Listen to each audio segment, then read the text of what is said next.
ஆண்டவராகிய இயேசு கிறிஸ்துவின் இனிய நாமம் மகிமைப்படுவதாக. இந்த இயேசு எப்படிப்பட்டவரோ நிகழ்ச்சிக்கு உங்களை அன்புடன் வரவேற்கிறேன். இந்த நாளிலும் நாம் ஒரு வேத வசனத்தை தியானிக்க போகிறோம். நீதிமொழிகள் 3ஆம் அதிகாரம் 6ஆம் வசனம். உன் வழிகளிலெல்லாம் அவரை நினைத்துக்கொள், அப்பொழுது அவர் உன் பாதைகளை செவ்வைப்படுத்துவார். தாவீதின் குமாரனும் ராஜாவுமாகிய சாலமோன் இந்த நீதிமொழிகளை எழுதுகிறார். உன் வழிகளிலெல்லாம் அவரை நினைத்துக்கொள், அப்பொழுது அவர் உன் பாதைகளை செவ்வைப்படுத்துவார். ஆனால் இந்த வசனத்தை நான் தியானிக்கும் போது எனக்குள்ளே உணர்த்தின ஒரு காரியம் பாதை.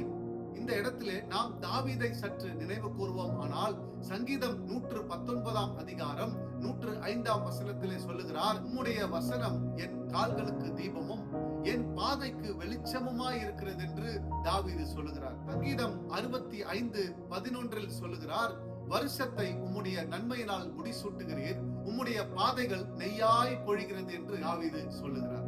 இப்படி இந்த பாதைகளை குறித்து தேவனாகிய கர்த்தர் ஆதியாகமம் முதல் வெளிப்படுத்தின விசேஷம் வரைக்கும் அநேக இடங்கள்ல அநேக அற்புதங்களையும் அடையாளங்களையும் ஓமைகளாய் கொண்டு போதிக்கிறார். ஆனால் இதுவரையிலும் நடந்து வராத, இதுவரையிலும் அந்த பாதையில் கடந்து வராத, இதுவரையிலும் அப்படிப்பட்ட பாதையை சந்தித்திராத ஒரு பாதையை நம்முடைய இயேசுவானவர் அப்படிப்பட்ட பாதையில நடந்து வருகிறார். அந்த பாதையை குறித்து இன்றைக்கு தியானிக்க போகிறோம். மார்க் 15:22ஆம் வசனம். கபாலஸ்தலம் என்று அர்த்தம் கொள்ளும் கொல்கொதா என்னும் இடத்துக்கு அவரை கொண்டு போய். எனக்கன்பானவர்களே, இந்த இடத்துல பிலாத்து நம்முடைய இயேசுவை சிலுவையில் அறைவதற்கு ஒப்பு கொடுக்கிறார்.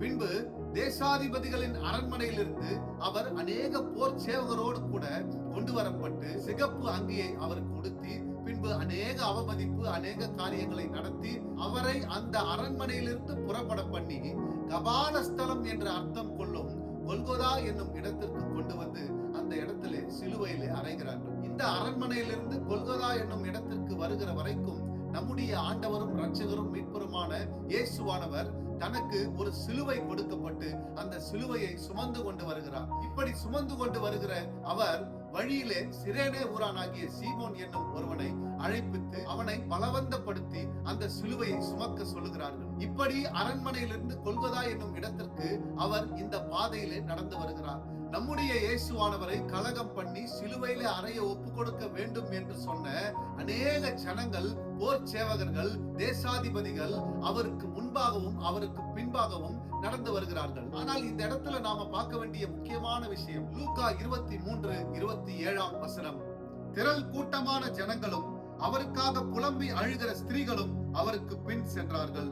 நம்முடைய இயேசுவானவருக்கு கொடுக்கப்பட்ட சிலுவையை அவர் சுமந்து கொண்டு வரும்போது பின்னாலே திரளான ஜனங்களும் அவருக்காக புலம்பி அழுகிற ஸ்திரீகளும் வருகிறார்கள்.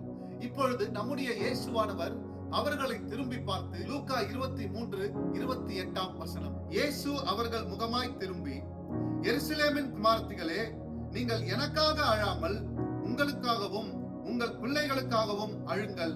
லூக்கா 23:31ஆம் வசனம். பச்சை மரத்துக்கு இவைகளை செய்தால் பட்ட மரத்துக்கு என்ன செய்ய மாட்டார்கள் என்றார். பச்சை மரத்துக்கு இவைகளை செய்தால் பட்ட மரத்துக்கு என்ன செய்வார்கள் என்று நீங்கள் யோசித்து அதன்படி நடவுங்கள் என்று அவர்கள் மேல் இரக்கம் நிறைந்தவராய் அவர்களை பார்த்து சொல்லுகிறார். அப்படிப்பட்ட நம்முடைய இயேசுவானவர் அந்த அரண்மனையிலிருந்து இந்த கொல்கொதா வரைக்கும் சிலுவை சுமந்து கொண்டு அந்த கடினமான பாதையிலே நடந்து வந்தார். காரணம் நம்மேல் அவர் வைத்த அன்பு. அப்படி நடந்து வருகிற இயேசுவானவர் தனக்கு பின்பாக அழுவதும் புலம்புவதுமான ஜனங்களையும் ஸ்திரீகளையும் பார்த்து, எருசலேமின் குமாரத்திகளே, நீங்கள் எனக்காக அழுவாமல் உங்களுக்காகவும் உங்கள் பிள்ளைகளுக்காகவும் அழுது நீங்கள் உங்களை காத்து கொள்ளுங்கள்.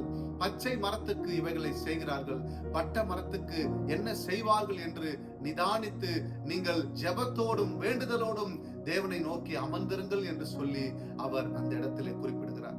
தனக்கு நேரிட போகும் எல்லாவற்றையும் அறிந்திருந்த இயேசுவானவர் தான் சுமந்து கொண்டு போகும் சிலுவையிலே அறையப்பட போகிறோம் என்று தெரிந்திருந்தும் அப்பேற்பட்ட வேதனையிலும் வலியிலும் அவர் இருந்த போதும் தன்னை நேசித்தவர்கள் தனக்கு பின்னாலே அழுது கொண்டு வருவதை அவர் விரும்பாமல் அந்த நேரத்தில் அவர்களுக்கு உபதேசம் பண்ணி அவர்களை திடப்படுத்தி அவர்களுக்கு ஆறுதல் சொல்லுகிற அப்பேற்பட்ட ஒரு இரக்கத்தை உடைய தெய்வத்தை வேறு எங்கேயும் நாம் காண முடியாது.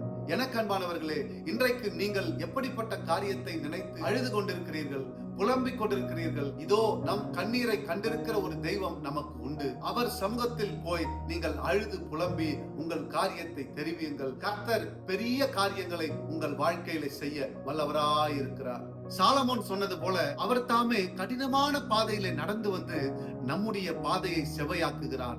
அவரை நினைத்துக் கொள்ள வேண்டியது என்னவென்றால், நமக்காக கடினமான பாதையிலே வேதனையோடு கூட நடந்து வந்த நம்முடைய இயேசுவானவரை நம்முடைய வாழ்க்கையின் வழியிலே நினைத்துக் கொள்வோமானால், நம்முடைய பாதைகளை செவைப்படுத்தி நம்மை உயரத்திலே கொண்டு போய் வைக்கிற ஒரு தகப்பன் நமக்கு உண்டு என்பதை இந்த சாலமோன் எழுதின 3ஆம் அதிகாரம் 6ஆம் வசனத்திலே நாம் பார்க்கிறோம். சாலமோன் நினைத்துக்கொள் என்றார். இயேசு நமக்கு பாதையானார். என் தேவனாகிய கர்த்தரை தேடுங்கள். அவர் உங்கள் அழுகையை கண்டு கடந்து போகிறவர் அல்ல, உங்கள் அழுகையின் கண்ணீரை துடைப்பவர்.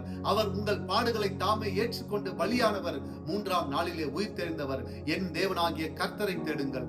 அவர் உங்கள் வாழ்க்கையில் ஒரு அற்புதத்தை செய்ய வல்லவராயிருக்கிறார். Thank you. God bless you.